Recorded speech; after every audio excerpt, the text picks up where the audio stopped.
All right. Hi, Terri Jay. How are you? How are you? It's so nice to be here. Thank you for coming on the show. I appreciate it. Let's see. You've got a book out called Intuitive Communication, Communicating Without or With Those Who Cannot. As we were talking about before we got on, just a quick mention your background. You said that's a picture taken outside your window, or that's the view. Looks, Yeah, that's my view. yeah, pretty spectacular. I'm looking at the top of your bio, and you started out with animals. Is that correct? That is correct. All I wanted to do was animal communication. One thing's led to another, and now I know there's no limits to the types of information that I can discern. Okay, I had a woman on, I don't know, 6, 7 months ago who is a horse whisperer. Is that the same thing? I do that too. I specialize in horses because I've been a lifelong horse person, but I do all animals: dogs, cats, hamsters, ferrets. I do all of them. Okay, what's the technique? For me, it's a matter of setting my intention, being grounded, making the connection. It's a 3 point connection, getting out of my own way, learning to listen faster, and then sharing the information where it's appropriate, and then disconnecting when you're done. Yeah. What are they saying to you? What kind of information are you getting from the animals? Well, usually with horses, it's pain issues. They're having performance problems because they have pain. So it's just really important for them to have regular chiropractic and also to get body work done. My preference is Accuscope, which is it replaces the electrical charges that are lost through injury or in use. A lot of horses, they just really have pain issues. And then with animals, I do a lot of pre-grief counseling. People are trying to make the decision to euthanize their pets, and that's very, very difficult. They want to know from the animal's viewpoint, how are they? How are they in there, so to speak? And then a lot of people just want to check in to see if their animals are okay. So animals are one of my favorite things to do. That and talking with people that have passed. It's really fun. Okay, communicating with the dead. Now, you know who John Edward is?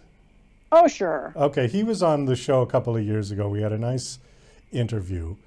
And I told him about an experience. I'm not going to repeat the story, but basically something with my late father.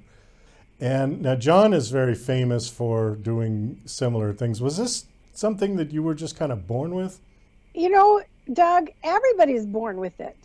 Okay. Everybody's born with intuition, clairvoyance, clairsentience, clairaudience, and claircognizance. Everybody is born with all of it. And we turn it off in childhood because we freak out in adult. And so then it's just a matter of learning to turn it back on when we want to learn how to use it.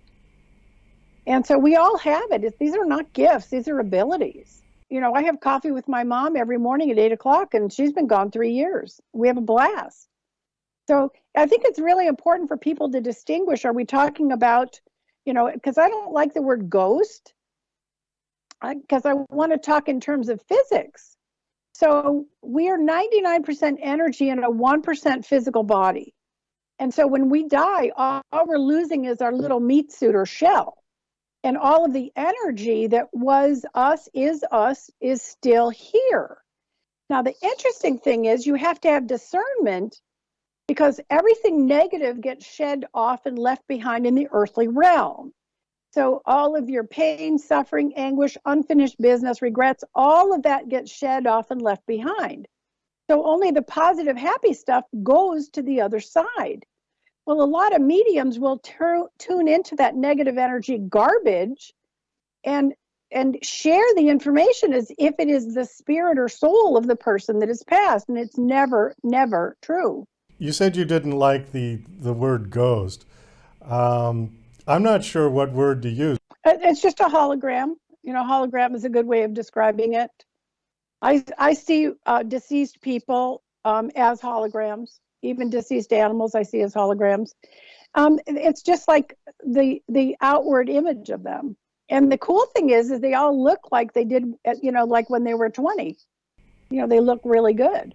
Yeah, it's very interesting. Um, Yeah, I love doing it. I can't make this stuff up. It's just too bizarre, too detailed. so you said that we all have this ability, and as children we turn it off. How did you manage to turn it back on? Wrong place, wrong time. Seriously. I was doing a horseback therapy program with disabled kids, and I picked a kid up out of his wheelchair and I put him on the back of one of the horses. And he looked at me and said, ouch, I have a cramp in my hip. And so I looked at him and said, well, you have a cramp. Well, here, sit this way. It'll take the cramp out. And he said, hey, you can hear me. I said, well, of course I can hear you. It didn't dawn on me at the time that he was completely nonverbal. So I took him, we continued our lesson. I took him off the horse. He went back to class, and the gal that was helping me said, boy, he sure is talking great. And I said, well, he's very bright. Just because he has cerebral palsy doesn't necessarily mean that he has any cognitive problems. And she said, Terri, he didn't say a word. He can't, remember? And I mean, it really spooked me because I'm a really down to earth person. So I went into the classroom and they put a pointer on his head and he had typed out on his computer, horse lady can hear me. So I had it confirmed. Wow. And then I stood there with an awareness of the fact that I was actually hearing his thoughts. So when I went back outside, I shared with the gal that was helping me what had happened. And just very matter of fact, she said, well, you ought to learn to communicate with the horses because all animals are telepathic. And then wouldn't that make your program really safe? And I just thought, wow, that would be incredible if I could do that. So one thing's led to another. And now I know there's no limits to the types of information that you can discern.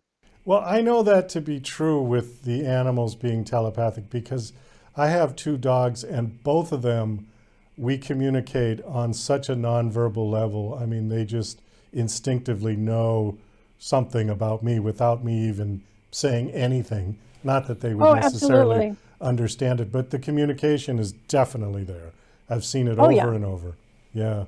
So how did you, I suppose, transcend this to your book? Because your book talked about people who are in a coma and people with Alzheimer's. That's who you're communicating with in the book, at least you're talking about that? Yes. This book is targeted towards first responders, medical personnel, and caregivers, because it gets very frustrating when you're dealing with someone who's unconscious from whatever reason, or someone that has Alzheimer's and they're non-communicative, and to be able to really find out what is going on inside them. And, you know, what if they have something to say, then you can get it. And this is my second book. My first book, it teaches you how to do everything that I do. This book is specialized, and I wanted to make sure that I included a lot of the case studies that are just absolutely bizarre. They're so bizarre. And it's communicating with people that they were told to disconnect life support on them and those kinds of things. And now they, you know, woke up out of the coma and went home. So they're very, very interesting case studies, and I want people to be able to do this communication with their loved ones when they just believe that they're not in there or can't communicate. How can you teach an adult to do this?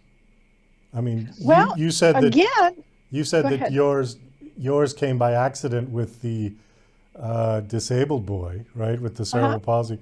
So how do you, you know, purposefully teach somebody how to tap into that part of their brain? Well, I actually break it down into 7 steps. And the first one is to set your intention, you know, of what you want to accomplish.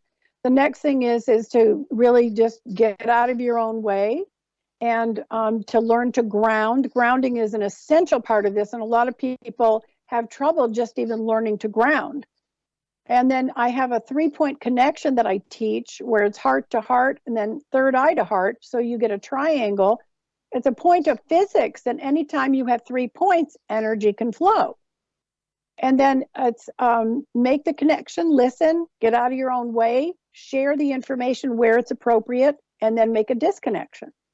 So it's very simple steps to teach anyone how to develop the abilities that they were born with. You know, this is very interesting. I see a lot of different things overlapping here. I see spiritual connection overlapping. I see meditation overlapping. I see acupuncture coming in here with energy points on the body. All of these things, I think, are all interconnected. And we've Absolutely. Yeah, and we've lost track of it somewhere. Somewhere in our society. It's Yeah. why I always go back to physics, Doug, because physics is energy, frequency, and vibration. And everything in the universe is energy, frequency, and vibration. Even source energy, God, is energy, frequency, and vibration. It's not a guy with a beard on a cloud anywhere. And so I think if we learn that this is physics and not woo-woo stuff, it just makes so much more sense. And then people that are even doubting Thomas's can grasp it and go, okay, I can do this. I want to do this. Because it technically is spiritually based because it's based in physics. It's the same thing. So are the people that have passed in our life, are they always around even if we can't see them or hear them? Oh, absolutely. Absolutely. They're around us all the time. I think it's the most frustrating thing for people is when they go from being physical to non-physical, they've only lost 1% of who they are, and they've lost everything negative in their life: pain, suffering, anguish, unfinished business. They've lost all that. So they're just around us as happy campers. So it's great. I have so much fun with my animals that have passed, and also my family members that have passed. I know they're always here. It's funny because when I dream, my father comes into my dreams, not all the time, but some of the times. But when he's there, he's different than the other people in the dreams. And I don't know if that's just because he's gone, but I mean, he is there, but he's more difficult to communicate with. I think that's probably you. Yeah. That's probably just how you're receptive to it. And a lot of times it's a visitation, and visitations can be very scary for people because I think part of our energy goes to the other side, or part of their vibration gets low enough that we can meet in the middle. So it can be a little scary, and sometimes then we don't want to completely let go and tune in. We're afraid we're going to go with them. Well, that's interesting. Yeah, because Yeah. those kinds of thoughts don't occur in my dream state. No. But he's always like, I don't know, for lack of an analogy, he's always in a fog somewhere. Like I know he's over there and I'm trying to get to him to talk to him, but sometimes I can't find him, I can't see him, and I'll be That's your calling out. fear. Yeah.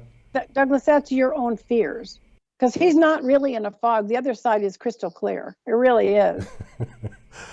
Well, that's good to know. I know I'm happy about that because Yeah. it's just, I don't always see him in my dreams, but when he does come, he's different Yeah. than the other people.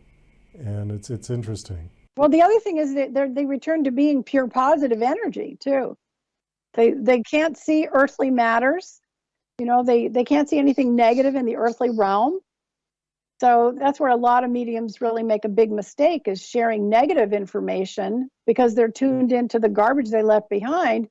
They're not tuning into the person as they are on the other side.